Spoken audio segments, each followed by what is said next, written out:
ते फिरायला जायचं होतं. ठीक आहे, ते गोविंदला सांगा गाडी काढायला आणि शिरोडीला जाऊन ये. नाही तसं नाही, ते तसं फिरायला जायचं नव्हतं, ते असं फिरायला जायचं होतं. असं म्हणजे? इंग्लंडला जायचं होतं. इंग्लंडला?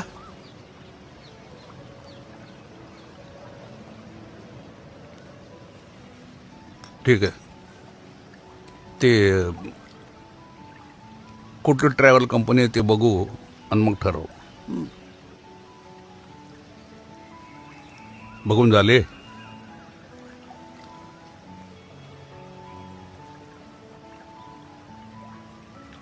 ठीक आहे, मग कुठली ट्रिप चांगली वाटते ते बघू आणि बुकिंग करू. बुकिंग पण झालंय.